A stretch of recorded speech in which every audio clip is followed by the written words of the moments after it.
Hi, it's the M.L.M for the Soul channel, and I do have a new topic for today.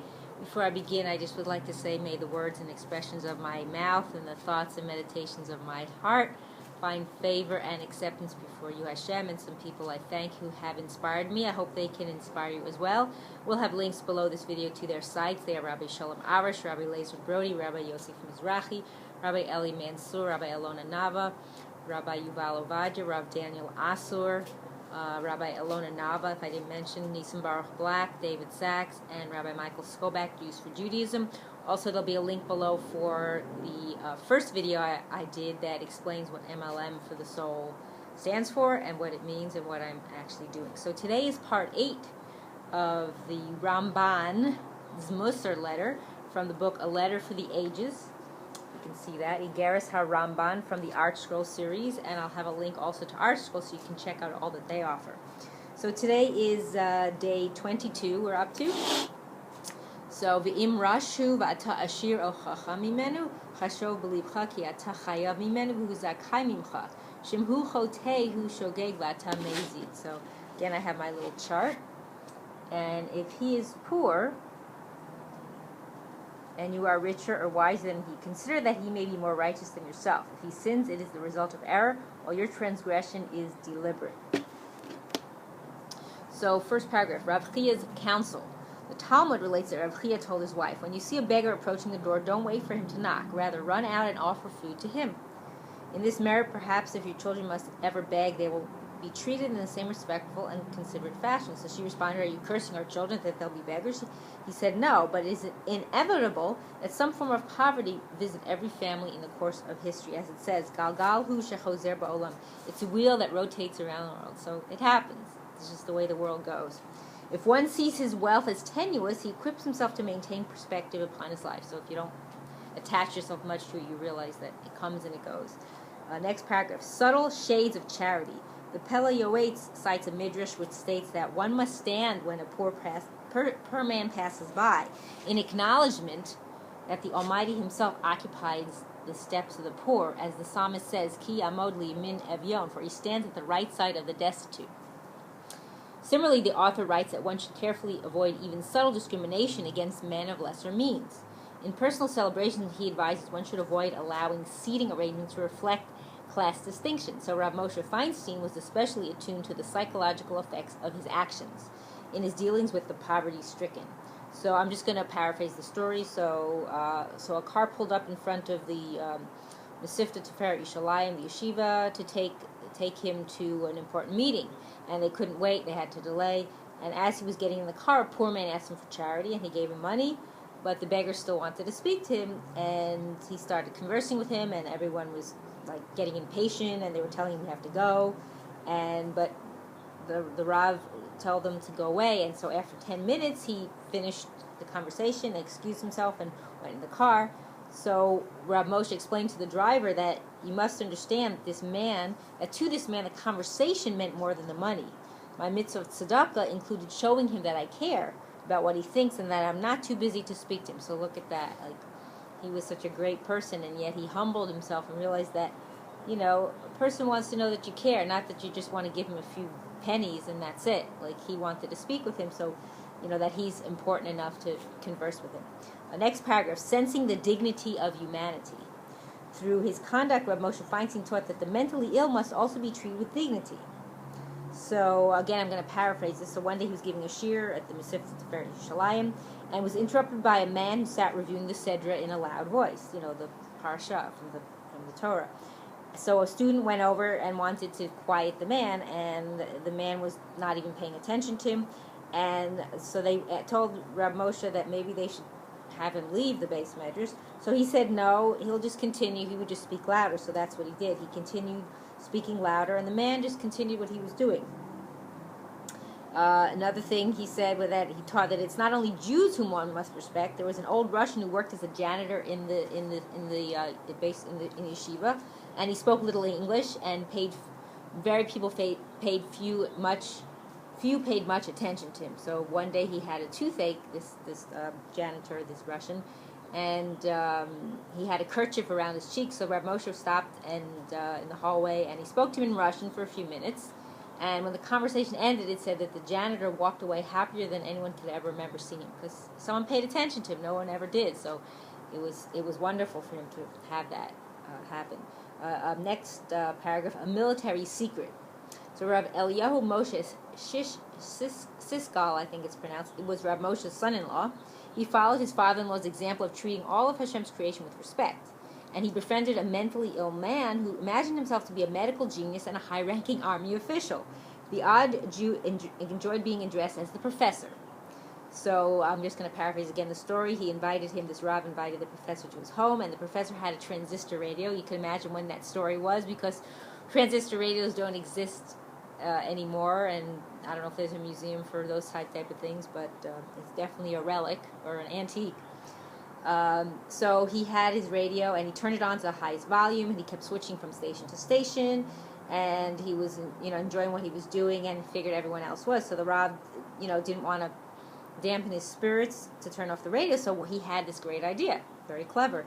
He put his ear to the radio and said, "Professor, are those military secrets that I hear?" And the professor said yes, in excitement, and this is a military radio, and yes, it's military secrets. So the Rav says, I'm not a member of the military. I probably shouldn't be hearing these things. So the professor said, "You're right," and he turned off the radio. I mean, what a brilliant idea. Instead of just saying to him, "Oh, just shut it off, you're disturbing me," he came up with a really clever idea to make it more of a pleasant situation. Next paragraph, a puzzling departure. Consider that he may be more righteous than yourself, from what we mentioned earlier. So by honoring all men despite their outward status, one fulfills the mitzvah of B'tzedek tishpot amitecha. You shall judge your fellow man with fairness. Rav Aryeh Levin of Yerushalayim excelled in his ability to see no evil in his fellow Jew.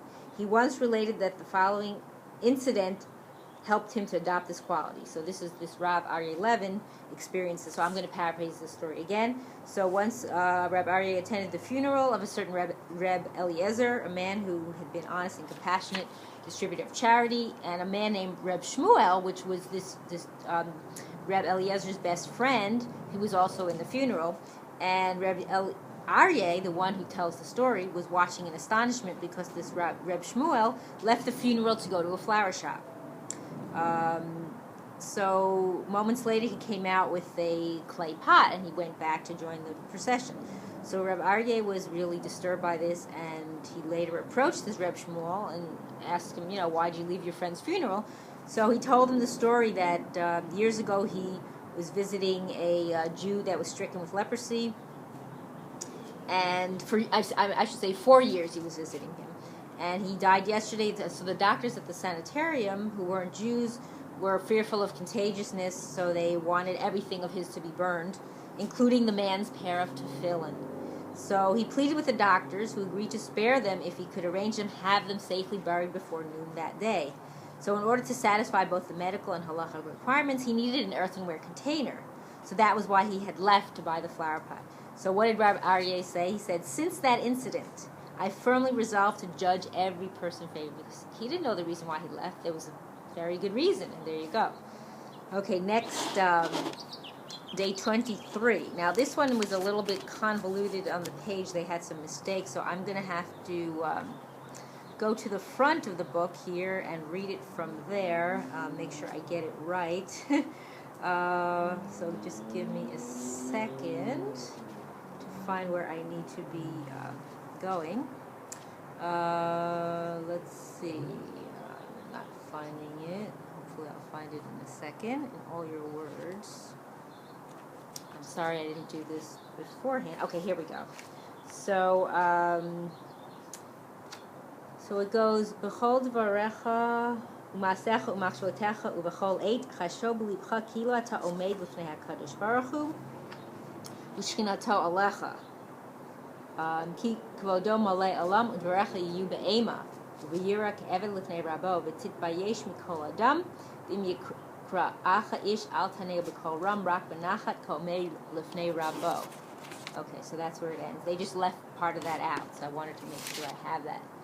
So all your words, actions, and thoughts, and at all times imagine in your heart that you're standing in the presence of the Holy One, blessed is He, and that His presence rests upon you. You can see that.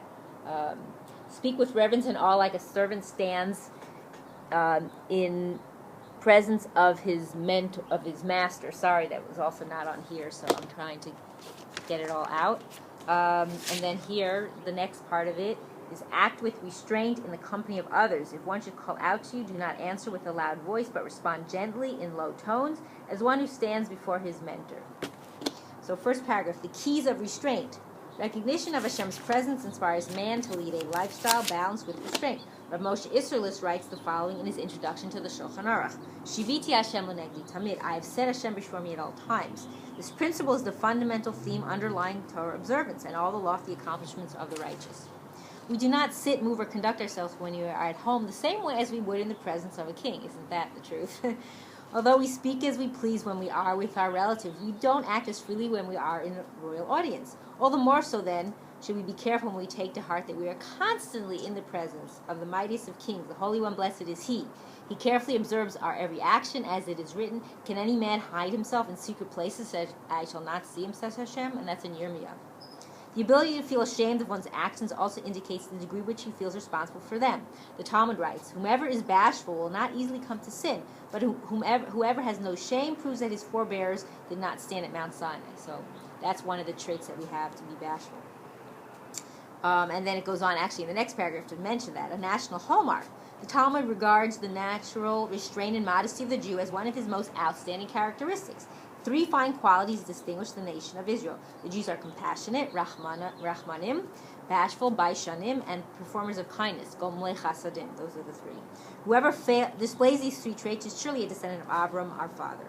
When he fails to live up to the characteristics which define his spiritual identity, the Jew loses his national home.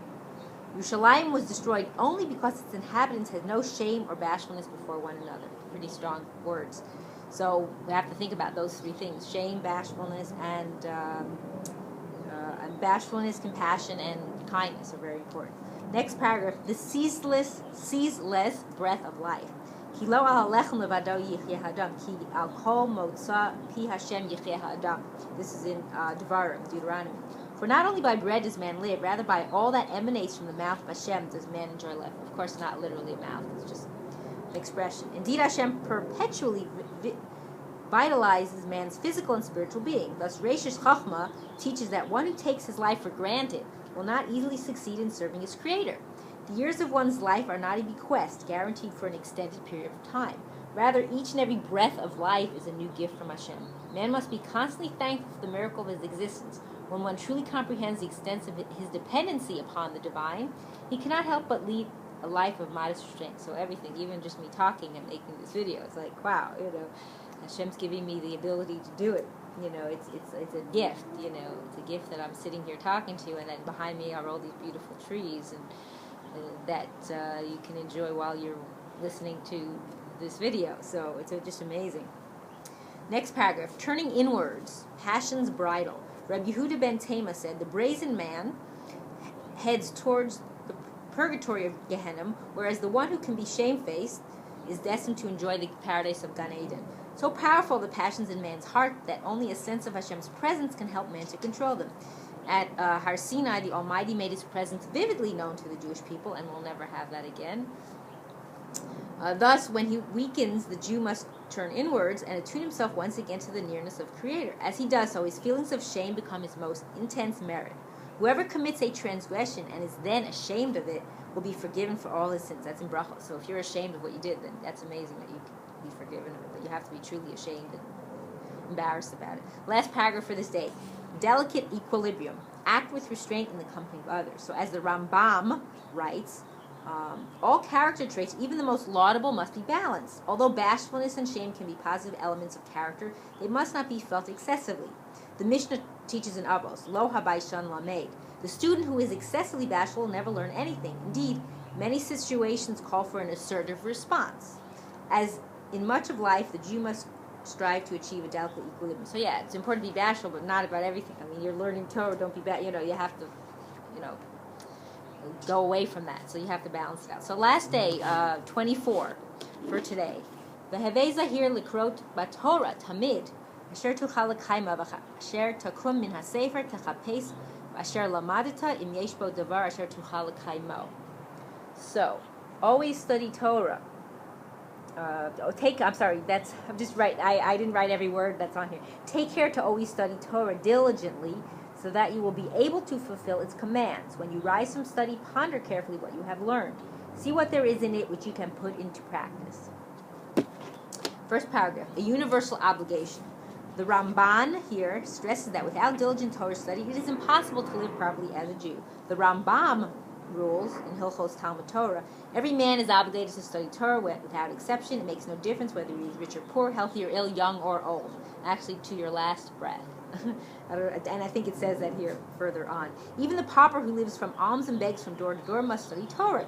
Even the man who is pressured to support a wife and children, every Jew must set aside definite times to study by day and by night. And that applies to men and not to women, but women, it's very good for them, and there's things they need to study to know. One must continue to study until the day of death. The Rambam also teaches that no matter what one's intellectual capabilities, one can only truly succeed in study if he fully exerts himself. So the rabbis taught that when the Torah can only be fully comprehended by those who kill themselves over it, one must take pain not to interrupt Torah study with frivolous conversation. Our sages taught in Avos, whoever neglects Torah study because of wealth will ultimately be forced to neglect it out of poverty. But whoever studies Torah despite poverty will ultimately fulfill it in wealth. Isn't that interesting? It's just the opposite what you think, right? Rabbeinu Yonah in Sharei Tshuva writes that the mitzvah of Torah study is central. Likewise, it carries with it heightened stakes. Just as the punishment for neglecting Torah study is harsh, so too is the reward greater than that of all other mitzvahs. It says, Limud Torah Keneged Kulam. Learning of Torah is equal to everything. Next paragraph, Torah, an instrument of self-knowledge. So the Talmud in Brachos writes, if a person is beset by misfortune, he should scrutinize his ways as it is written. Nach pisa derachenu v'nach korah v'nashuva ad Hashem. Let us search and examine our ways and return to Hashem. And that's from Lamentations. If he fails to find his fault, then he may be assured that he has been punished for wasting time from Torah study. The commentaries explain, no man is free from sin. If one intensely searched his soul and could find no wrongdoing, it can only be that he was equipped with inadequate tools in his search. More than anything else, Torah knowledge is the tool. It defines the extent of one's obligation to his Creator. If a man imagines himself to be spiritually flawless, he can thus be certain that he has not properly fulfilled his obligation of Torah study, because of course none of us are. The Talmud in Avodah Zarah records that Rabbi Pinchas ben Yair formulated a detailed program for attaining perfect spiritual character. And what's interesting is this program was expounded upon in Mesilas Yesharim by the Ramchal, Rav Moshe Chaim Feuer. He goes through each of these parts, and here it only mentions a few of them, but if you look up that book, The Path of the Just, it's available actually from Artscroll. So he says, Mikan amar Rabbi Pinchas ben Yair, Torah may be lidei zehirus. Zehirut may be lidei zerizus. So he says that Torah leads to introspection leads to swift action, and there's other parts that keep following, but in the Mesilas Yesharim, it talks about that. If a person is not steeped in Torah, he lacks a yardstick with which to measure himself. Torah study is thus a prerequisite to effective introspection. Next paragraph, greater than the writing of angels. The Chafetz Chaim attested that he learned to appreciate the value of Torah from Rav Yisrael Salanter. So I'm going to paraphrase again here. He once spent the night in Vilna Hotel, in the room next to the Rav Yisrael, and late at night he put his ear to the wall, and he could hear the sound of Rav Yisrael learning and repeating the mission in Avos that says, he who fails to study Torah forfeits his right to life. He said the frightful but hushed tones he heard that night left an indelible impression upon him. The Chafetz Chaim writes, if we were told that archaeologists had just discovered a book written by the angel Gabriel, how we would yearn to read it. Yet here we are, that we've been before us a book written by Hashem himself, and we overlook it. Isn't that the truth? So Torah study is so important. The Chafetz Chaim would also say, words of Torah are like precious gems. Idle words are like dirt. One who interrupts his Torah study to engage in idle chatter is like a king who mixes dirt into the diamonds of his treasury. I mean, dirt is free, right? You're going to mix that into your diamonds, so think about that. Torah is a diamond. You don't want to mix chatter, which is dirt. It doesn't belong together. Next paragraph, keys of diligence. The Chazon Ish writes, one whose study meets with constant interruption cannot hope to succeed. It is wise to devise ways to attain diligence. One possibility is to study a variety of subjects every day, so that each of them remain fresh. For example, Chumash with Rashi, Mishnah, Mussar, and Talmud. It is also worthwhile to learn inside of a base HaMedrash and with a competent companion. But the most important thing to remember is that even when you study by yourself, you do so in the presence of Hashem. Never forget this. So now in this day and age, of course, there's so many things online. People use their phones, their iPads, their computers. So you could listen to lectures online. You can read articles. You can listen on your phone. I mean, of course, you can, read still books too. Sfarim. But a lot of people do things more digitally or more. They like to hear things. They don't like to read so much.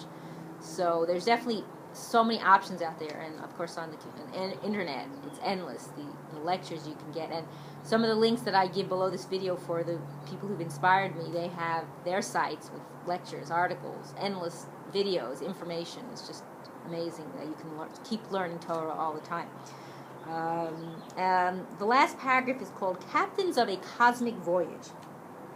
So Rav Elchanan Wasserman was once asked, why must the Jews study Torah ceaselessly and practice mitzvahs constantly, while Gentiles need keep only the 7 Noahide laws? Sheva mitzvos b'nei Noach. He answered with a following illustration. So again, I'm going to paraphrase. So he's saying the world can be compared to a luxury ocean liner. The passengers come on board and the crew hovers over them and offer them all their comforts that they need. And then the steward occupies them to their staterooms, and he gives them just one minor request. Please just take a few minutes to read the card that outlines the rules and the emergency procedures, and then just enjoy your trip, enjoy your voyage. In the meantime, the captain, he boards the ship.